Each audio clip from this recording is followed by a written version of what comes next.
Augustinus Vox presents On the Happy Life, written by St. Augustine, published in the Patrologia Latina by Jacques Paul Mignet, translated through prompting by Kyle Paulson, narrated by the digital voice of Kyle Paulson.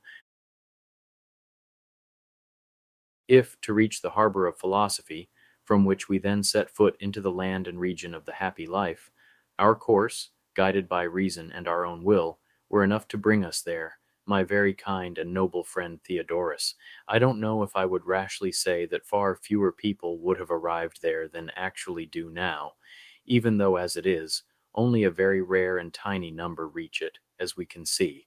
For when, by whatever cause, whether God or nature or necessity or our own will, or some mixture of these, or all of them together, for the matter is quite obscure, though you have already taken it on yourself to shed light on it, when we are flung into this world as if thrown at random and in all directions onto a stormy sea, how many would ever realize what they ought to cling to, or where they ought to return, unless at some point a storm, which foolish people think is bad fortune, force them, even against their will and pushing against it, onto that most longed-for shore, while they wandered and went astray without knowing it. So among the people whom philosophy can receive, I seem to see three kinds, as if they were sailors.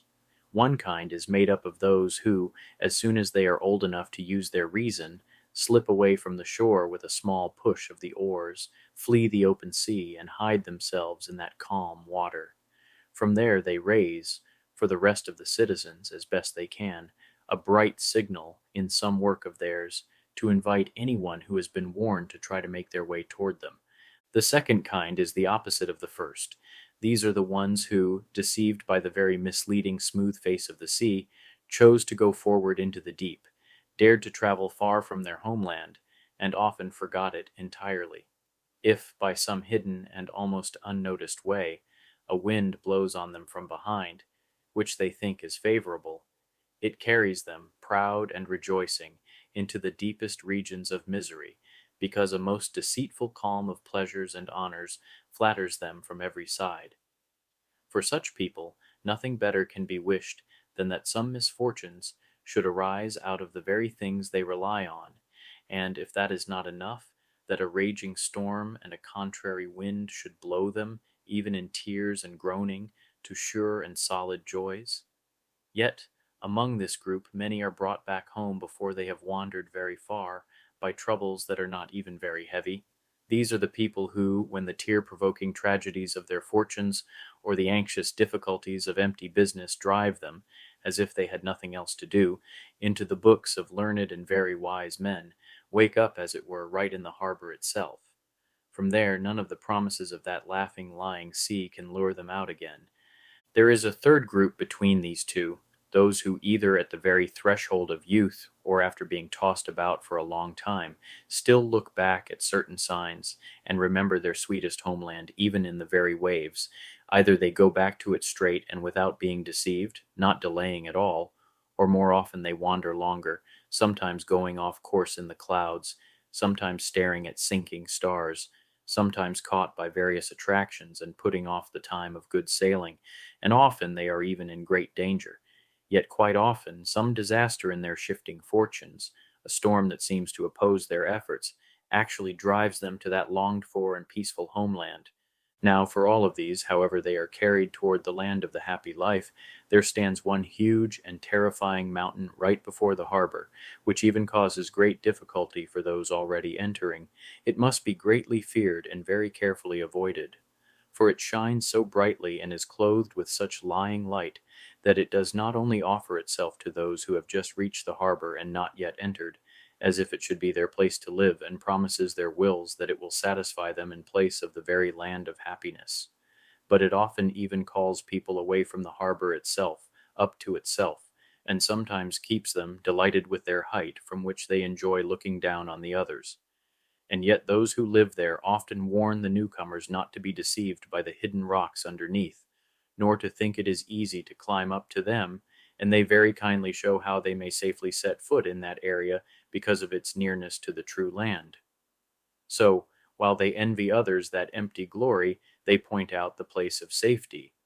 For what other mountain does reason want us to understand, when we are drawing near to philosophy or already entering, as something to fear, except the proud pursuit of utterly empty glory. It has nothing solid or full within, and so those who walk over it puffed up, it suddenly cracks beneath their feet, and they fall and are swallowed. After they are rolled back into darkness, it snatches from them that bright home which they had almost seen. Since this is so, listen, my Theodorus, for in what I long for I look to you alone, and I have always admired you as most fit for this. Listen, I say, to which of those three kinds of people has brought me to you, and where I think I am standing now, and what kind of help I confidently expect from you. From the time I was 19 years old, after I had received in the school of the rhetorician that book of Cicero's called the Hortensius, I was set on fire with such love for philosophy that I immediately began to think about transferring myself over to it. But I did not lack the mists that could confuse my course, and for a long time, I admit, I looked up at stars slipping down into the ocean and was led into error by them. For a childish superstition scared me away from the very search for truth. When I grew a bit more upright and blew away that fog, convincing myself that we should believe those who teach rather than those who just command, I fell in with people for whom this visible light, which we see with our eyes, seemed to be among the highest and divine things to be worshipped. I did not agree with them, but I thought they were hiding something great under that veil and would someday reveal it. But when I escaped from them as well, after crossing that sea in particular, for a long time in the middle of the waves, my ship's rudder was held by the academics, who resisted every wind for me. Then I came into this land, and here I learned to trust the north to which I should entrust myself. I noticed both often in the preaching of our priest and sometimes in your own conversations that when we think about God we must not think of anything bodily at all, and the same when we think of the soul, for of all things the soul is the one closest to God.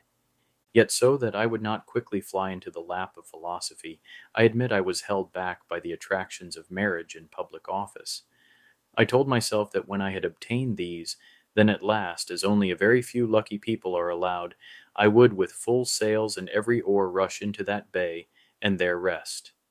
Then, after reading a very few books of Plato, of whose teaching I heard that you are a great admirer, and comparing them as best I could with the authority of those who handed down the divine mysteries, I burned so intensely that I wanted to break all those anchors at once, if I had not been moved by the opinion that some people would have of me, as I later confessed in another book.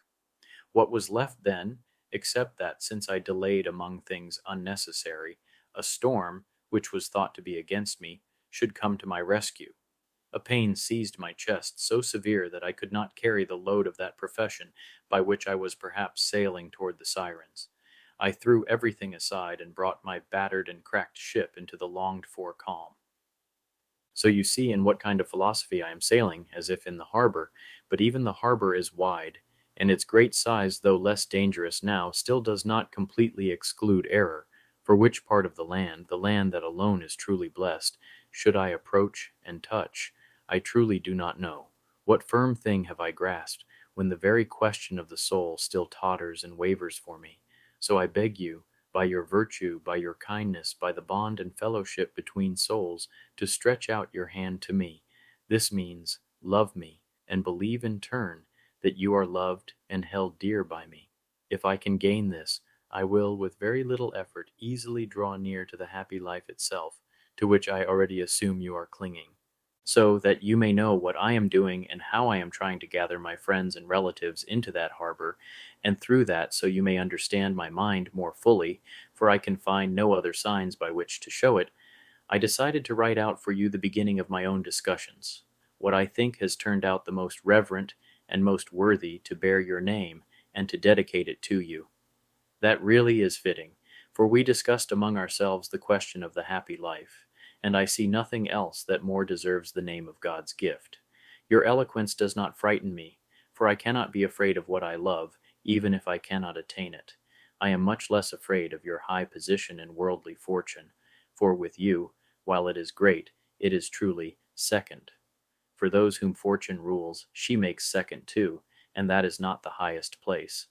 But now, please, pay attention to what I am bringing. On the Ides of November, it was my birthday, After a very light lunch, so light that it would not weigh down our minds, I invited everyone who dined with me, not only that day but every day, to come sit with me in the baths, for that place turned out to be suitable and private at that time of day.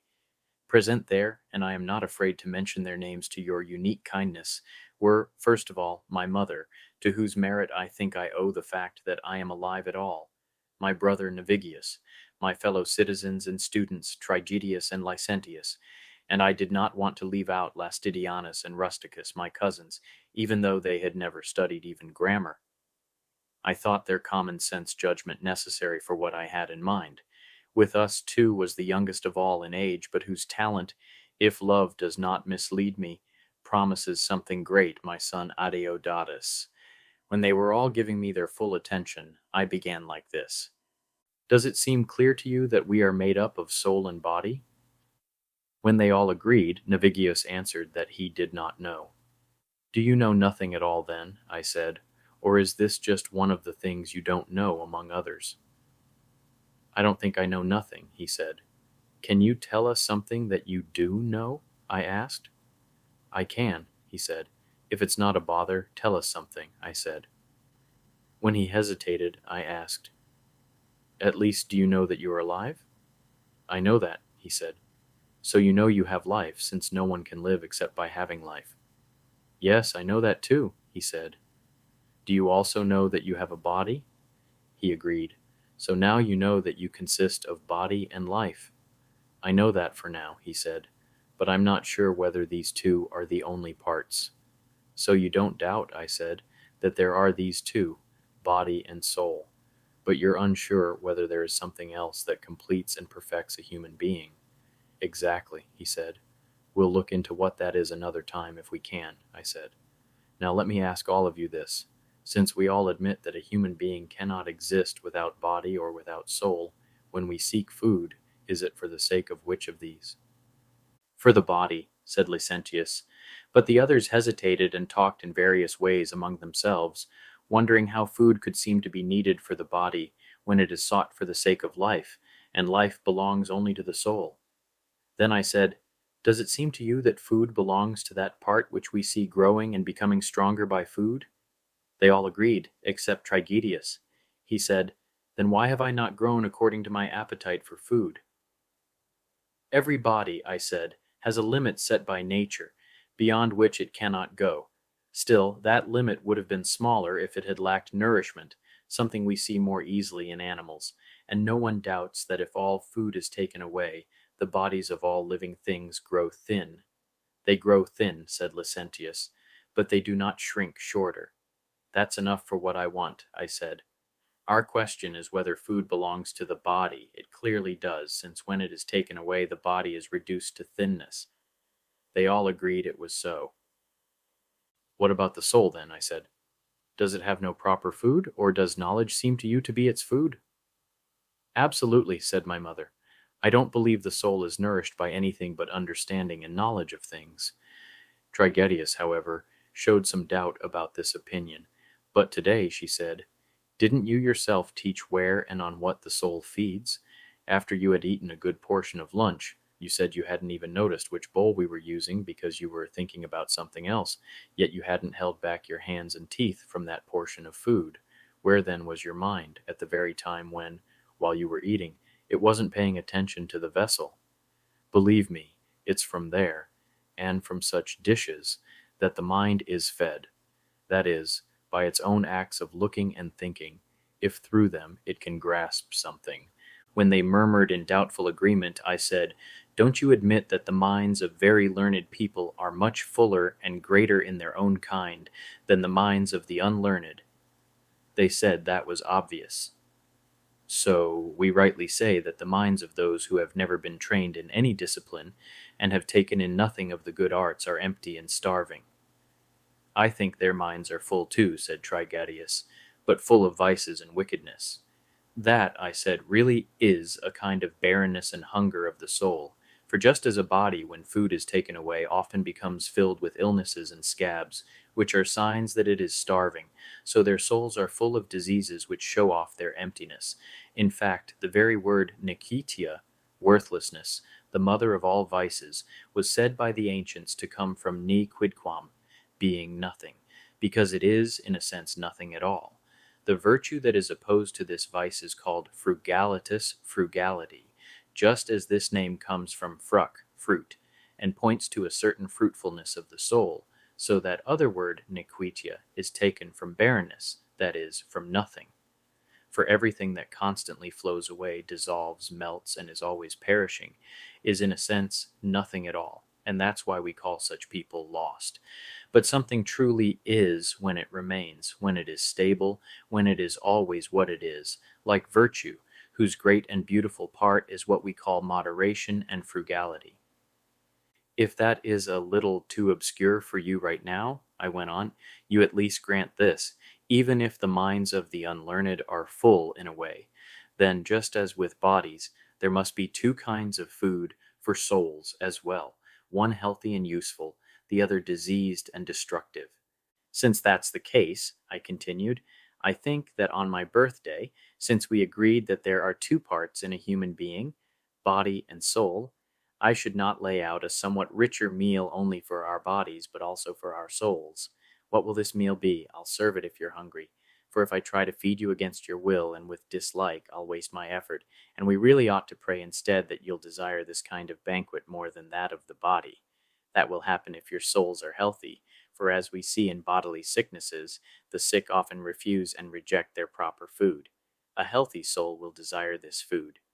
All of them, with their faces and voices agreeing, said that they wanted to take and devour whatever I had prepared. Then I began again. Do we want to be happy? I asked. I had barely said this when they all answered together that we did. Does it seem to you, I went on, that a person is happy if he does not have what he wants? They said no. What then? Is everyone who does have what he wants happy? My mother answered, if he wants good things and has them, he's happy, but if he wants bad things, then even if he has them, he is miserable. Smiling and rejoicing, I said, Mother, you have just grasped the very citadel of philosophy. You only lacked the words to spread it out, like Cicero does.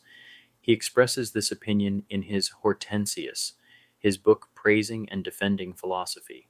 There he says something like this, Look, not philosophers, but people quick to argue say that everyone who lives the way he wants is happy. That's false. To want what one ought not to want is the very height of misery. It's less miserable not to get what you want than to want what you should not want. For the badness of a faulty will causes more harm than fortune can ever grant good. As these words were read out, she cried out in such a way that we forgot she was a woman and thought that some great man was sitting with us. Meanwhile, I, as far as I could, recognized from whom and from what divine spring these words had flowed. Then Licentius said, You must now tell us what someone ought to want in order to be happy, and what things he ought to desire to have. Invite me to your birthday, I said, when you think me worthy. Then I'll gladly eat whatever you set before me. Under that condition, I ask you today to dine at my table and not demand what I may not have ready. He was a little sorry for his modest and respectful demand. I went on. So we are agreed then that no one can be happy if he does not have what he wants, and that not everyone who has what he wants is happy. They agreed. Now tell me, I asked, do you admit that everyone who is not happy is miserable? They didn't hesitate. So everyone who does not have what he wants is miserable, I said. All agreed.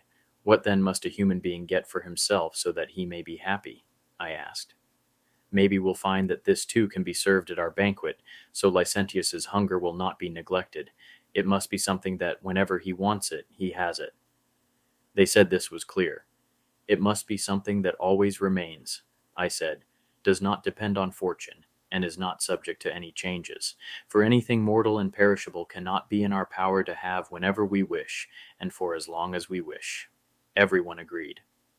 Still, said Trigetius, there are many fortunate people who, though these things are fragile and subject to chance, still possess them in a full and abundant way for this life, so that they don't lack anything they want.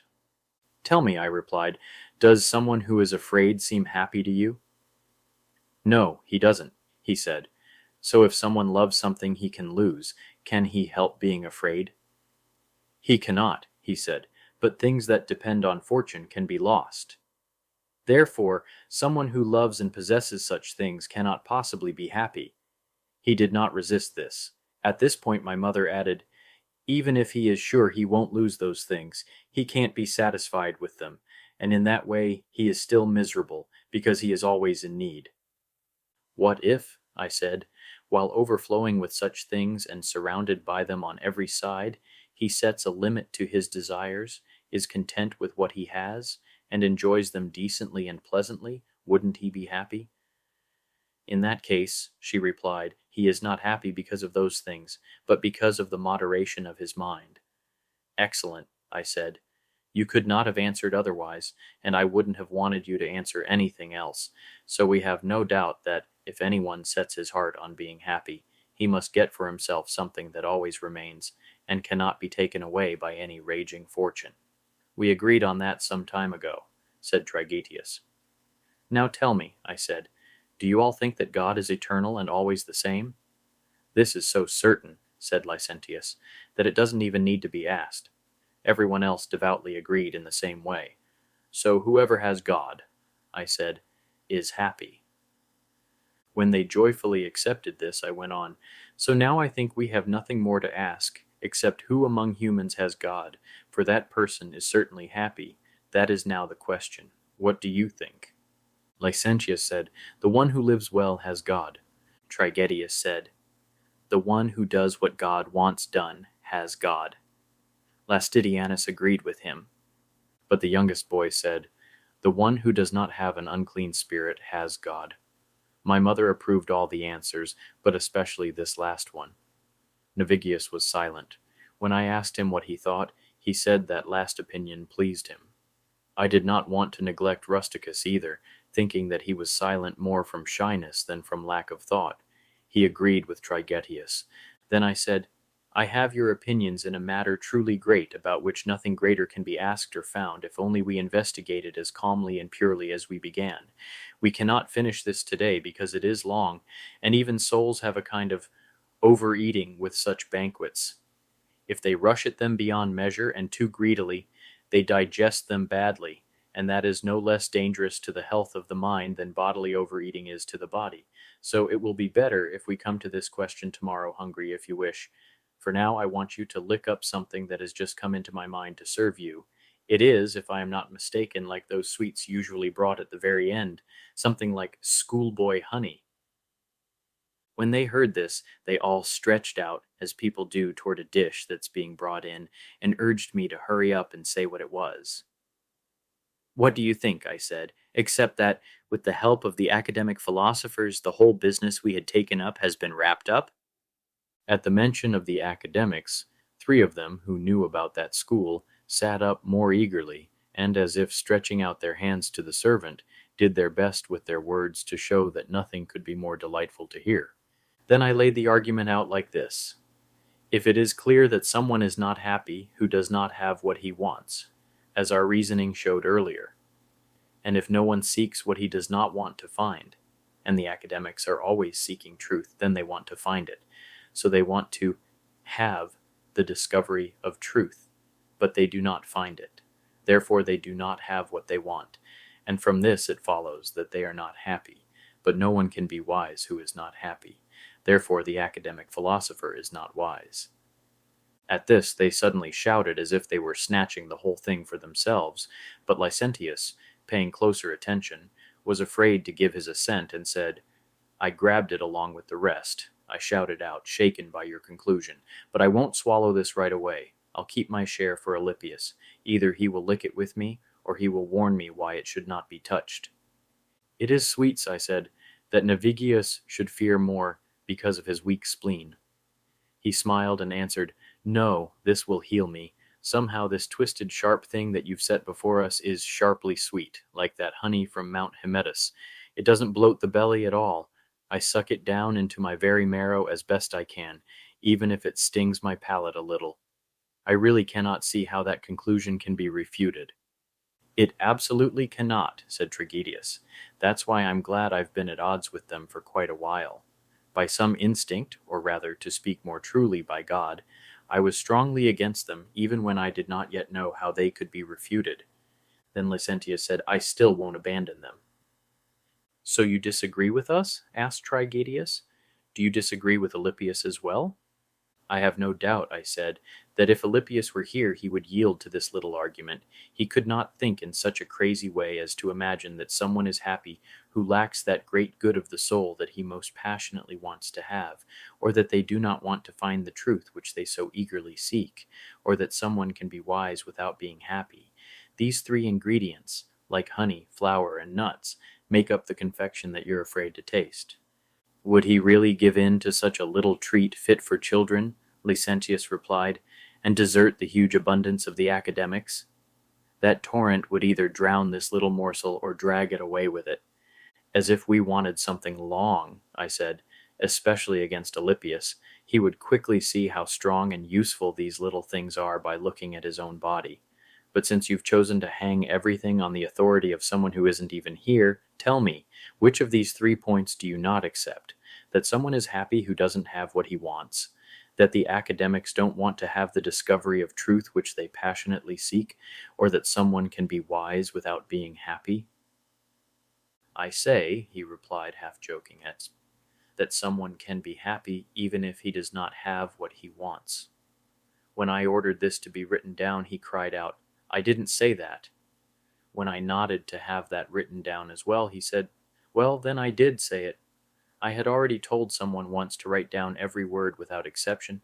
In this way I kept the young man struggling between modesty and consistency. While we were joking with him and urging him to eat his own portion, I noticed that the others, who did not know what we were talking about but wanted to, were staring at us without laughing. They really seemed to me like people at a banquet who, among very greedy companions, refrain from grabbing food either out of dignity or out of fear. Because I had invited them and was playing the part of some great person, in fact, of a true person, hosting them at this feast, I could not bear that inequality of our table. I smiled at my mother. She, with complete freedom, as if ordering something out of her own storehouse, said, Tell us plainly who these academics are and what they want. When I had explained briefly and clearly, so that none of them would go away ignorant, she said, These people are fall-downers. That is the nickname we give to those who are struck with epilepsy, and at once she got up to leave. Everyone laughed happily, we ended the session, and we went home. The next day, after lunch and a little later than the day before, we gathered again in the same place. You've come late to the feast, I said. I don't think that is because you were overstuffed, but because you knew how few dishes there would be, and so you did not hurry to attack a meal that you thought would soon be finished. You could hardly expect that there would be many leftovers from a feast that was so small on a day so solemn. Perhaps you were right, I went on. But I don't know myself what is prepared for you today any more than you do. It is someone else who never stops providing such meals for all people, and especially for people like us, while we often stop eating them either because we are too weak or too full or too busy. Yesterday we agreed that when he dwells in people, he makes them happy. For reason showed that the one who has God is happy, and none of you disagreed. So the question was, who has God? If I remember correctly, 3 answers were given. One group thought that the one who does what God wants has God. Another group thought that the one who lives well has God. The rest thought that those who do not have an unclean spirit have God. Perhaps you all meant the same thing with different words. For if we look at the first 2, everyone who lives well does what God wants, and everyone who does what God wants lives well. To live well is nothing else but to do what pleases God, unless you see this differently. They agreed. The third answer needs a bit more careful thought, I said, because in our very pure religious language the phrase unclean spirit is used in 2 ways. Sometimes it means that spirit which attacks a person from outside, disturbs his senses, and drives him mad. Those who drive it out by calling on God are said to lay hands on people or exorcise them, that is, to expel it by solemnly invoking God.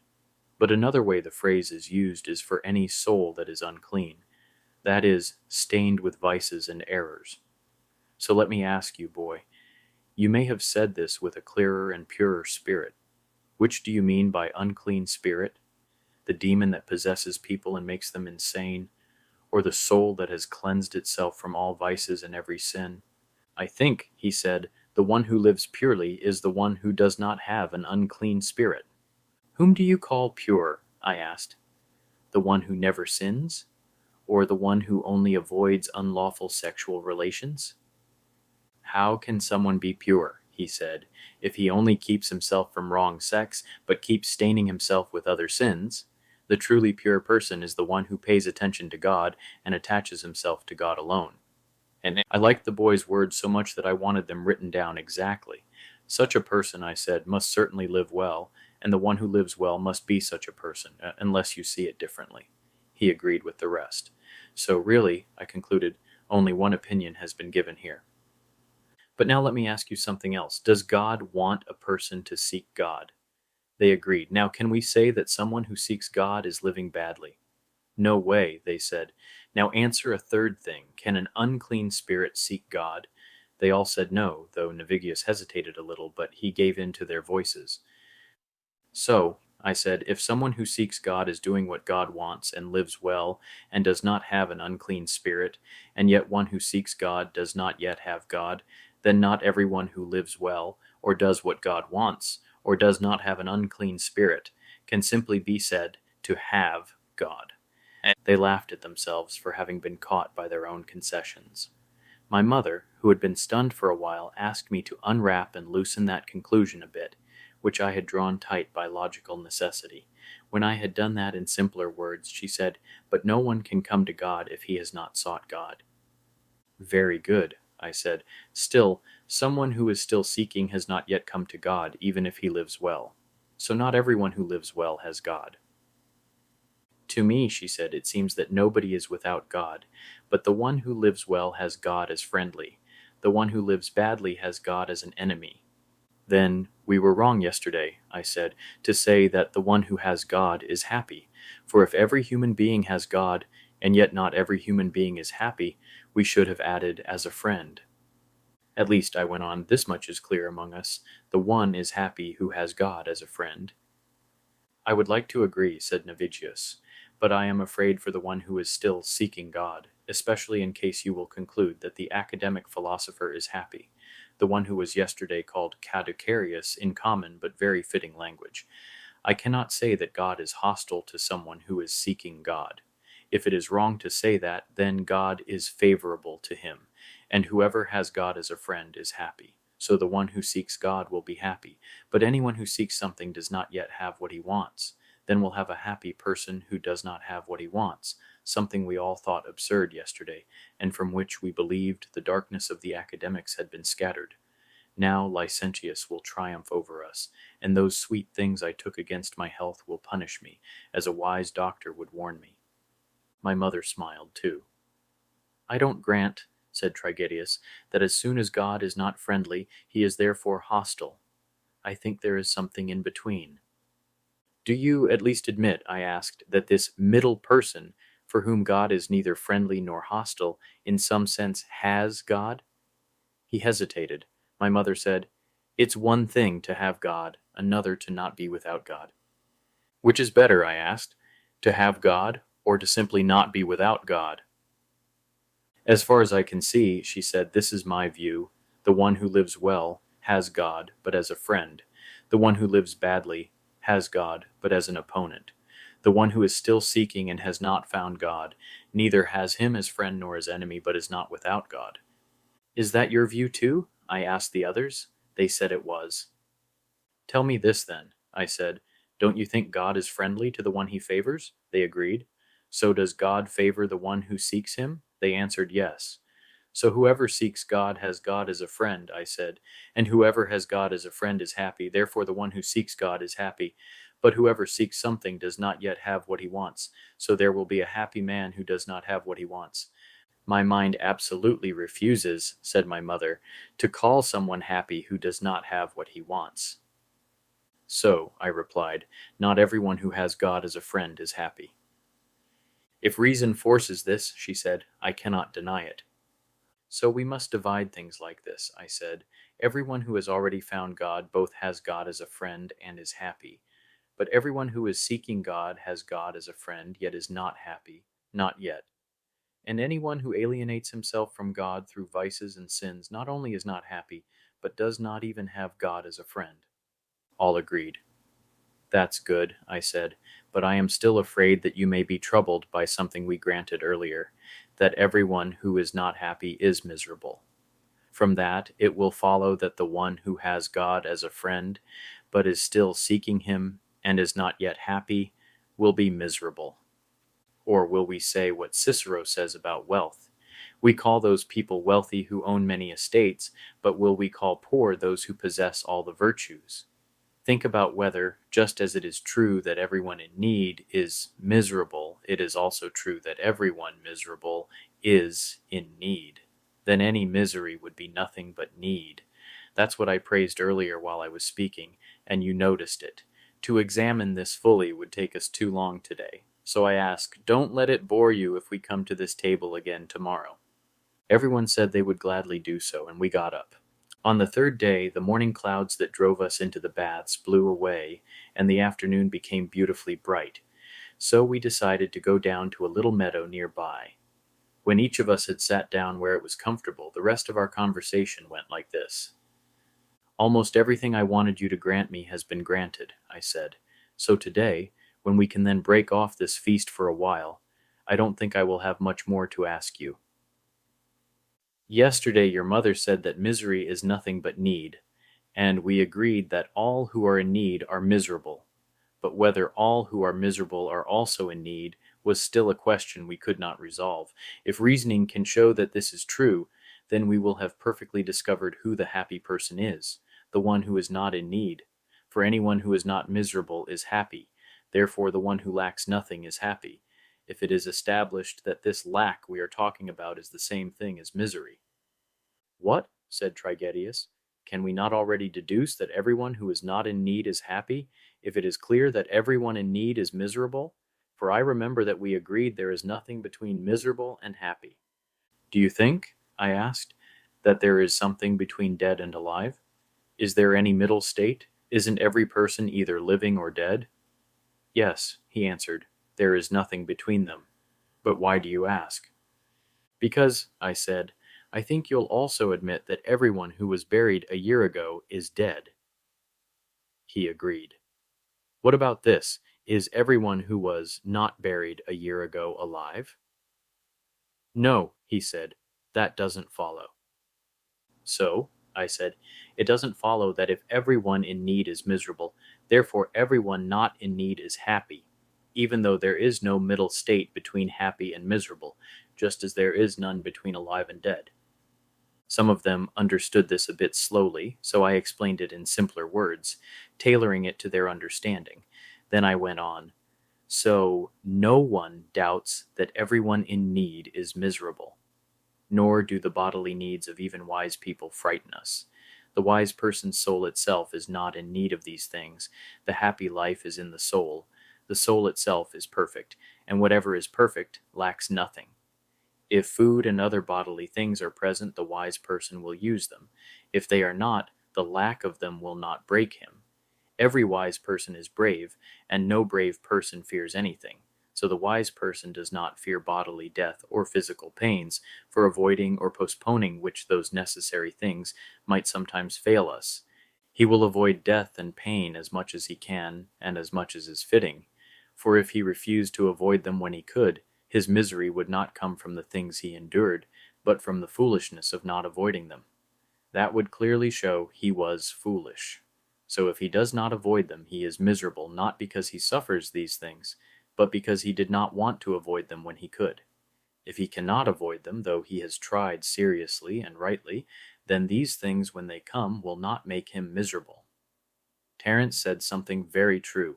If what you want cannot be done, then want what can be done. How can someone be miserable when nothing happens to him against his will? When he sees that something cannot happen, he cannot will it. His will is fixed on very sure things, namely, that whatever he does only according to a rule of virtue and the divine law of wisdom, neither of which can ever be taken from him. Now let us see whether everyone who is miserable is also in need. It is hard to grant this because many people stand in great abundance of the things fortune gives, and everything is so easy for them that whatever desire wants is at hand.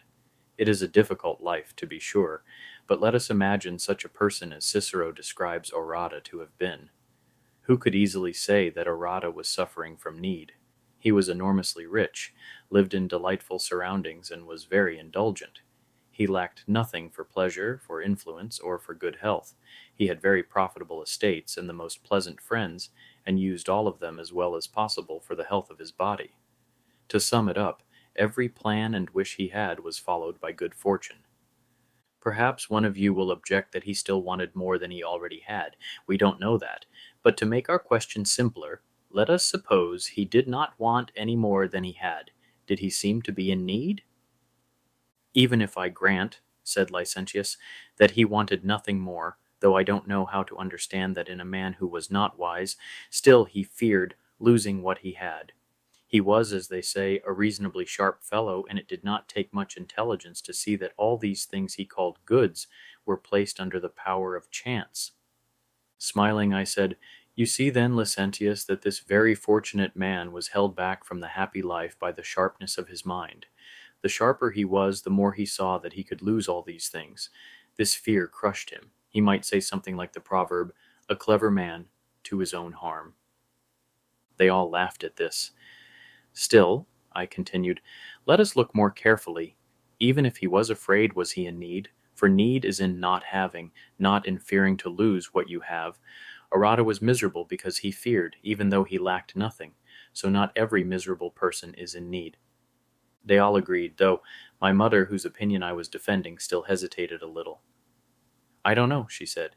"I still don't fully understand how misery can be separated from need, or need from misery. For this rich, well-off man, who, as you say, wanted nothing more, still, since he was afraid of losing what he had, lacked wisdom. Would we call it need if he lacked silver and gold, and not call it need if he lacked wisdom? So, was he in need or not?" At that everyone cried out in amazement, and I myself was delighted that such a thought had come from her, which I had prepared as something great from the philosophers' books to be brought out at the end. "Do you see," I said, "the difference between knowing many doctrines and having a soul that is intent on God? Where else could that insight have come from?" Licentius exclaimed happily, "Absolutely nothing could be truer or more divine. There is no greater and more pitiful need than to lack wisdom, and whoever does not lack wisdom cannot lack anything at all." "So there is a need of the mind," I said, "which is nothing else than foolishness. For foolishness is the opposite of wisdom, as death is the opposite of life, or the happy life of the miserable one, with nothing in between. Just as every not happy person is miserable, and every not dead person is alive, so it is clear that everyone who is not foolish is wise." From this we can now see that it was not only because Orada feared losing those gifts of fortune that he was miserable, but because he was foolish. In fact, if he had not feared at all that he might lose these unstable things he called goods, he would have been even more miserable. He would have been secure, not because he had courage, but because he was sunk in deep sleep of the mind, sunk in deeper foolishness. So if everyone who lacks wisdom suffers great need, and anyone who has wisdom lacks nothing, it follows that foolishness is need, and just as every foolish person is miserable, so every miserable person is foolish. Therefore, just as every need is misery, so every misery is need. Trigetius said he did not fully understand this conclusion, so I asked, "What have we agreed on then?"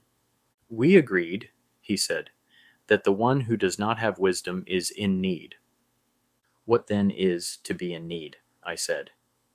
"To not have wisdom," he answered. "And what is to not have wisdom?" When he fell silent, I said, "Isn't it to have foolishness?" "Yes," he said. "So, having need is nothing else than having foolishness. Therefore, need is simply another name for foolishness. Though notice how strange it sounds when we say, 'he has need' or 'he has foolishness.' It's like saying that a place that has no light has darkness. That really just means it does not have light. Darkness doesn't come and go like a moving thing. Rather, lacking light is itself darkness, just as lacking clothes is being naked. Clothes don't come as some moving thing that drives away nakedness. So to say that someone has need is like saying he has nakedness. The word need really just means not having. To put it plainly, when we say he has need, we are really saying he has not having. But if we have shown that foolishness itself is true and certain need, then look again at the question we took up, whether when we say misery we mean anything else besides need. We have now shown that foolishness may rightly be called need. Just as every foolish person is miserable and every miserable person is foolish, so we must admit not only that everyone in need is miserable, but also that everyone miserable is in need. And just as from the fact that every foolish person is miserable and every miserable person foolish, we infer that foolishness is misery, so from the fact that everyone in need is miserable and everyone miserable is in need, we should infer that misery is nothing else than need.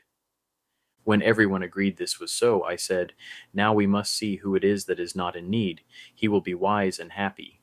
Need is foolishness, and the very word need suggests barrenness and lack." Think carefully how much care the ancients put into creating words, especially the words for things whose knowledge was most necessary. You already admit that every foolish person is in need, and every person in need is foolish. I think you'll also agree that a foolish mind is a diseased one, and every disease of the mind is included under the one name, foolishness. The first day we said that worthlessness, nequidia, got its name from ne quidquam, being nothing, and that the opposite, frugality, was named from frux, the fruit or yield of the mind. So in these two opposites, frugality and worthlessness, the two concepts clearly appear, being and not being. What then do we think is opposed to need? They hesitated, and Trigetius said, "If I say riches, I see that poverty is opposed to that." "That's close," I said. "Poverty and need are usually taken as the same thing, but we need a different word so that the better side doesn't lack its own term. If the side with poverty and need has several names, then the opposite side should at least have one unique name to itself. It would be absurd if we had a need of vocabulary on precisely the side that is opposite to need." "Then I would say fullness," said Licentius, "if that word is allowed, seems rightly opposed to need." "We can talk about words later," I said. "That doesn't matter much when we are looking for truth." Though the writer Sallust, who weighs words carefully, used opulence as the opposite of need, I'm happy to use fullness here. We are not going to fear the grammarians who gave us their words to use, as if they might scold us when we use them freely. They laughed. "So," I went on, "since your minds, when they are intent on God, sound out words like oracles, let us see what this word fullness really means. There is no more suitable one in my view. Fullness and need are opposites, and again, as in frugality and worthlessness, the two concepts appear, being and not being. If need is foolishness, then fullness is wisdom. No wonder many have called frugality the mother of all virtues. Cicero, agreeing with them and speaking in a popular way, says, "People may take this as they like, but I still judge frugality, that is, moderation and temperance, to be the greatest virtue." He spoke very learnedly and very fittingly. He considered the fruit, frux, which is what we called being, over against not being. But because common speech tends to use frugality for stinginess or thrift, he clarified what he meant by adding moderation and temperance. Let us look more closely at these two words. Moderation comes from measure, modus, and temperance from a proper mixture, temperies.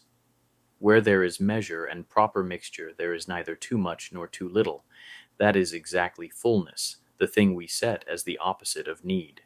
Abundance would not have done as well, for in abundance we sometimes think of overflowing excess, and when that happens beyond what is enough, even there a measure is lacking, and so there is a kind of need, a need for moderation. In fact, even opulence, if you look at it closely, really depends on help, ops. But how can something be a help if it is excessive, when too much is often worse than too little? So whatever is too little or too much lacks measure, and so is open to need. The measure of the soul is wisdom.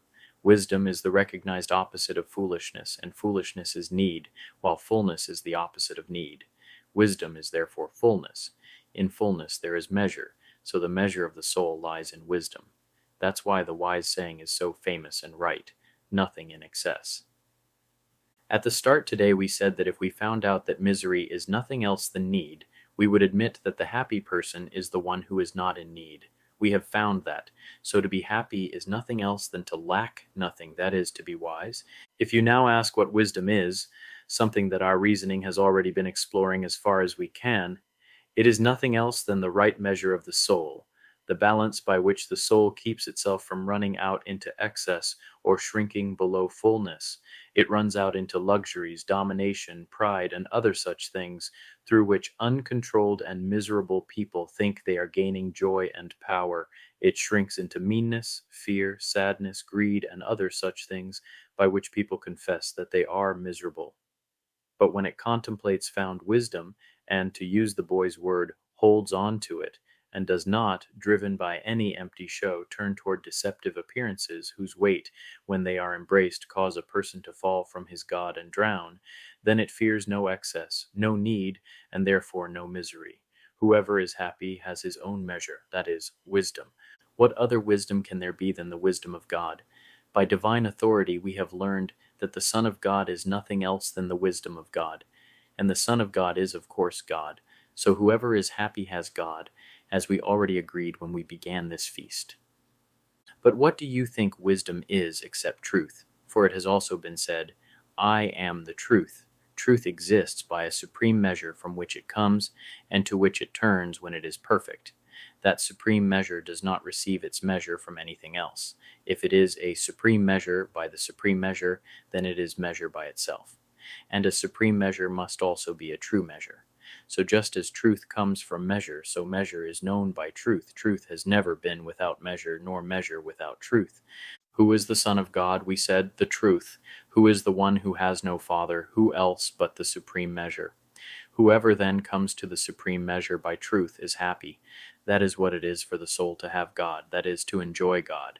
For all other things, even if they are from God, don't have God in the same way. There is also a certain inner prompting that works in us, reminding us of God, urging us to seek Him and to thirst for Him without boredom.